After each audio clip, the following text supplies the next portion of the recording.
Welcome back, everyone. We're in Milan with Vincenzo Toscano at the Amazon Ads Educator Retreat. And we're going to speak about what changes came into our world, the Amazon world, and specifically focusing on how do we optimize our Amazon listings visually with images. So Vincenzo Toscano, the CEO of Ecommerce, please introduce yourself. Thank you, Andri. First of all, a pleasure to be here. So my name is Vincenzo Toscano, founder and CEO of Ecomcy, where we are a full service agency for Amazon brands, where to date we have worked with over 1,000 brands and with a team of over 80 people globally. We help with everything from Amazon PPC, DSP, brand creative, everything under the sun when it comes to scaling brands on Amazon. And I'm very excited to be here today because, as you mentioned, there's a lot of things that are changing, and I'm sure people are going to get a lot of insights when it comes to things that are coming so they can be ahead of the competition and, crushing in 2026. Absolutely, that's the plan. And my name is Andri Sadlak. I'm currently the founding head of product and strategy at Azoma.ai, which is AI visibility software for e-commerce. And we actually focus on figuring out ways to optimize for Cosmo and Rufus and showing up more often and higher up in ranking in LLM results, ChatGPT, Gemini, Rufus. Walmart has its own AI-powered bot as well. So all of that together, learning every day. And we wanted to kind of give you a glimpse of what the visual optimization on Amazon specifically has to look like. Maybe we can start with the main images. Any advice you have in terms of how to optimize main images, knowing what we now know in 2025 coming to 2026? Yeah, so I would say a lot of the changes we're seeing right now when it comes to Rufus is that now it's more important than ever to really understand who is your consumer, because we are now shifting in terms of when it comes to how people shop with Amazon from being keyword focused to actually being more around who you are as a persona in terms of your history of shopping on the platform. And on top of that, how the potential product that you're going to be buying is going to be correlated to your needs, right? So going back to your main image question, like I would say that one of the most important things you have to make sure that you are covering on that first image is reflecting exactly who this product is for, right? And this could be done by a series of ways, right? So the first one is as simple as the packaging, right? Because a lot of times I have this conversation with clients and they don't include the packaging on the main image. And that's a huge opportunity for Rufus to essentially get insights about what your product is in the first place. And the reason is because your packaging has a lot of insights when it comes from a text perspective. We know Rufus and Cosmo overall now can analyze that information. And it comes down to, for example, your packaging, if you're mentioning things such as what kind of, for what gender this kind of product is, or what is the age that is for, what is kind of the usage or the lifestyle, like so many of the connotation that might essentially make the product very specific. And by having that information in a text format, now when somebody, let's say you're selling a water bottle, right? And you having this water bottle and compared to your competition that's only maybe put in the water bottle, you're now actually also putting on the main image your packaging. And the packaging, let's say your niche is people do hiking, and this water bottle is for people do hiking because it has certain material resistant for impact of keeping the water colder for longer hours. If you mention that on the description and the packaging, and also even the image within the packaging itself is maybe has to do with a forest or something that can be recognized from an image recognition point of view. When somebody's now tapping and say, I need a water bottle for hiking, most likely your product has a higher probability to be recommended than the person that just put in a plain image of a water bottle. So that's a clear example of how you can reverse engineer the needs of your consumer and making sure that your images essentially make the journey for Rufus as easy as possible to essentially recognize your product as a better fit for the consumer. Yeah, I think you're addressing two important points here. And one is something we tested with the Amazon's lead marketing manager, I think she is, who actually co-developed or led the process of developing this new type of advertising, which is sponsored brands prompts, sponsored product prompts. Yeah. And we spoke about Rufus a lot with her, and me, Max, Sinclair, and this person from Amazon showed our phones, looked at the same product, and looked at the prompts suggested by Rufus, and they all differed because of our shopping behavior. Yeah, exactly. Your history as a consumer. Exactly. So that proves the point that Rufus is here to be your personalized shopping assistant. Yeah. So it's not the same approach as before where you only go after the bestseller or Amazon choice. you have to optimize for your ideal customer persona, and Rufus will find the match, because that's the job of this shopping assistant, is to find that shopping intent connected to the Cosmo base, knowledge base that's built by you as a brand, and find the perfect match that maximizes conversion and minimizes the return rate, and everybody wins, right? Yeah. And I think the second part that you spoke about is how to include the element on the image that will help us convert, right? And also help us get recommended by these AI algorithms, and specifically Rufus on Amazon, because Rufus has what is called OCR, which is optical character recognition. Yeah. It can read the text on the image. So if you do put the packaging on the side or behind the bottle, and it says what the product is, which is critically important, who it is for, and what situations it can be used, it can be read by AI and interpreted correctly. And I'll give you a quick hack. The easy way to check that is when you go to catalog in Seller Central and you click add product, there's a way to upload an image and click generate content. What it does is Amazon's AI reads the image, tries to understand what it is, and creates the title. So it's an easy check to see if your image is clear enough to describe what's on the image.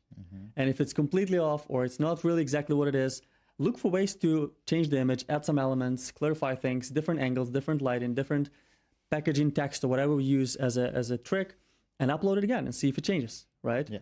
Any other methods to kind of validate if the image is AI recognizable?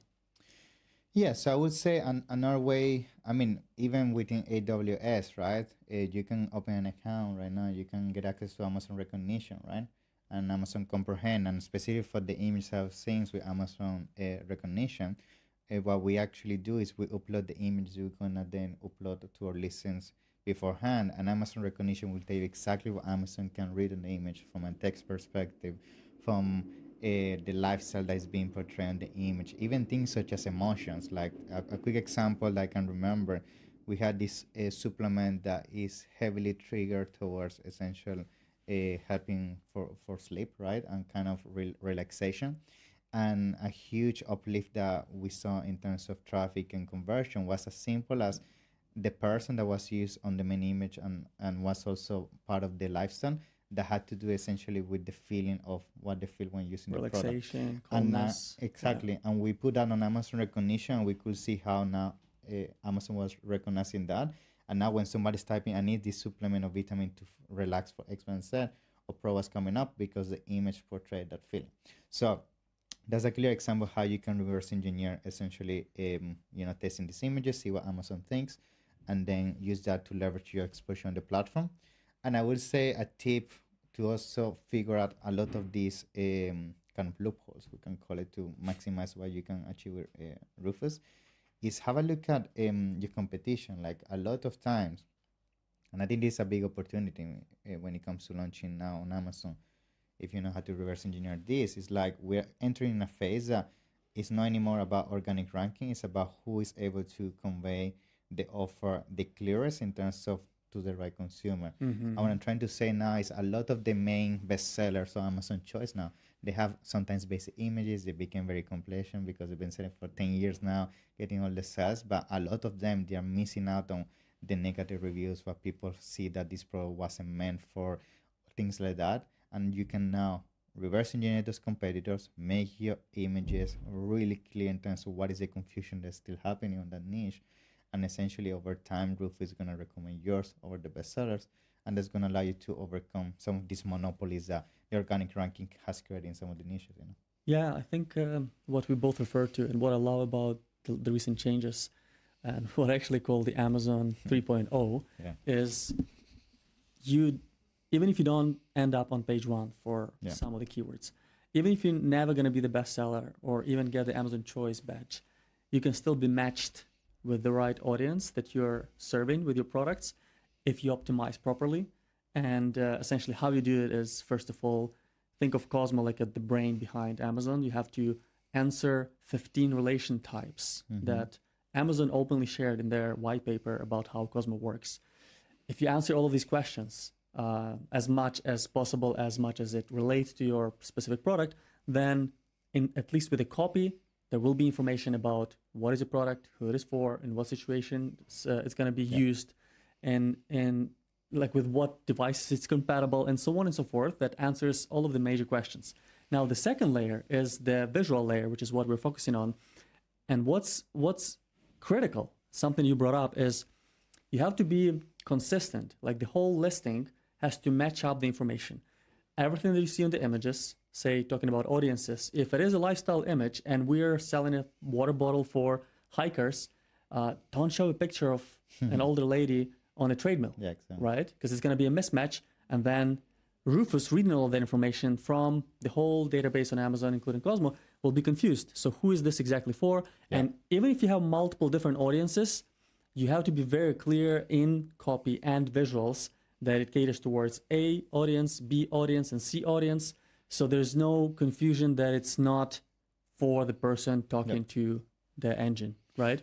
Yeah, so I would say you have to think of this as a dating kind of platform, in the sense that let's imagine you're trying to find the perfect date, right? And you have certain characteristics, certain things that you're looking for. That's exactly what Amazon is trying to achieve with Rufus. It's trying to do the perfect match between the consumer and the end product in this case. So you need to make sure you put as much information as possible. So when Amazon does this match, what Amazon is trying to do is make sure the probability of making a sale is as high as possible, so the consumer doesn't go somewhere else. So that's why put a lot of focus when it comes to really niching down your content and your copy.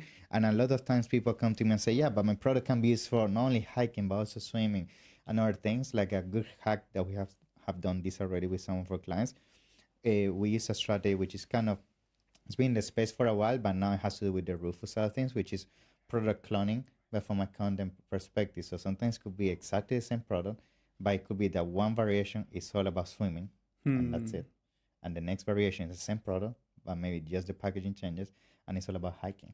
And therefore, what you do is that with each variation, you make sure that Rufus bring only people who want a swimming water bottle to this listing, or hiking water bottle here, running water bottle here, rather than trying to convey all the lifestyle in one listing, which at the end of the day, what Rufus is going to end up doing is becoming preferential to one lifestyle, and then essentially kind of negate the rest, which could also be consumers for you. So that's a hack we do.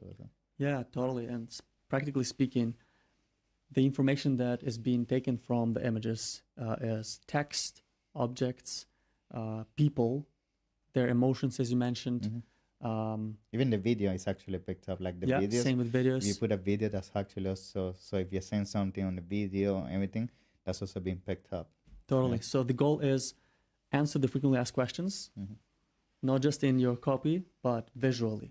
And very often, if you already use Rufus, you can probably confirm, you go through Rufus, ask some questions, and the image pops up. So the answer comes visually from the listing images that you as a brand uploaded, and that's where you want to be, because an image is worth 1,000 words. Video is probably worth 1,000,000 words. So that's the way to optimize moving forward. It has to be human. And the way to think about Rufus is like a shopping assistant. Back in the day, we would go to a department store and we would talk to whoever works there, like, what's the best water bottle for me? And they'll ask you questions and you'll answer, and they'll narrow it down to what works for you. That's the job of Rufus, which I think is genius. Even from the last conversation, Andy Jassy, the CEO of Amazon, had recently, he shared crazy numbers, like 250 million people have used Rufus already in 2025, and we're not, like, still have a month and a half. And 60%, he said, this is insane, 60% of people who use Rufus converted better. Or something like that. I don't remember the exact phrasing, but obviously, if you talk to Rufus, you're going to be more confident about your choice, right? Yeah, I think that's essentially the conclusion we're trying to get to, which is you need to make sure that we stop focusing on, and I guess it goes back to a lot of what we have most likely some of you see in the space the last couple of years. A lot of the strategies came down to try to be appealing to as many people as possible, keyword stuffing, target every single keyword, go as broad as possible, but unfortunately that doesn't work anymore, because if you do that, what it's actually going to cause is create more confusion. And over time that's going to allow you, even from a ranking perspective, get less visibility. And I think a tip actually that has to do a bit with this, a lot of times simple things such as A+ content, we see this mistake happening a lot, that a lot of people, when it comes to A plus content, especially people have a big catalog, right now they're doing the mistake that in the A plus content, they are not doing product specific A plus content, but they're doing brand overall. And what we're seeing that actually that's also creating underperformance event when it comes to Rufus, because if on your A plus content now on a SKU you're mentioning multiple products from your brand and maybe different lifestyle, different things that have nothing to do with the SKU that you put in the A plus content, we're seeing Rufus also actually not being performing very well. So that's another tip I advise everybody, like make sure you look at your A plus content and make sure that now it becomes SKU specific, just as the example I gave you. Like if you wanna target multiple audiences, go down the route of creating other variations and make them only those variations specific to those different. Yeah, I love that advice. License. Speaking of A+, another thing that we know Rufus is looking at is the alt text. So behind every image you upload, there's a 100-character limit field you can fill out explaining in human language, don't keyword stuff it, in human language you explain what's on the image. Yeah. And that trains Rufus as well, because it's looking at that alt text and the image to understand exactly what's happening. It's training on what every phrase, every situation looks like visually in your specific brand style. Yeah. And it's able to learn and recommend products based on these situations. So if you have, say, hiking scene on an A+, explaining how good the water bottle is or whatever the benefits are, make sure to explain it in the alt text as well. Yeah. You reinforce the value and make it easier for Amazon to recognize what's happening, right? Yeah, yeah.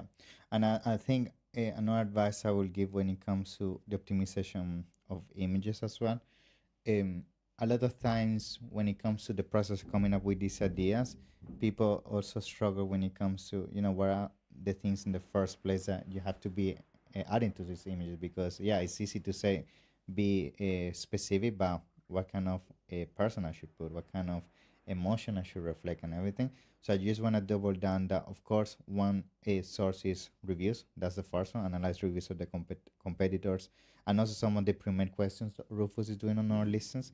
But the second thing I love to use as well, and this comes down to bringing also external traffic, is have a look at, for example, on things outside of Amazon, like also research a bit what are some of the trends that are being heavily related to your type of product. Maybe you're seeing that for your product, what is working the best is people that niche down to in the hiking kind of approach for the water bottle. So make sure you use ChatGPT. We use it a lot. We actually, an advice when it comes to ChatGPT, we create custom ChatGPTs for every single brand that we manage.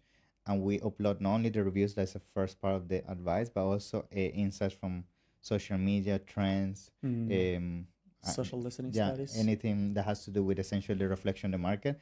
And we use that brain to come up with templates of what the image should reflect and everything, because it's a good starting point to essentially make sure it's a target as possible. Yeah. 100%. Yeah, I think to wrap this up, I'd love to ask your opinion on the adoption of Rufus. Yeah. Say 2026, we're almost there. What's your bet? Will people be using it more and increasingly more? Do you think it's going to slow down? And knowing that, how would you prioritize your attention and maybe even budgets in terms of list optimization on methods that help optimize for Cosmo and Rufus versus traditional branded, nice quality content?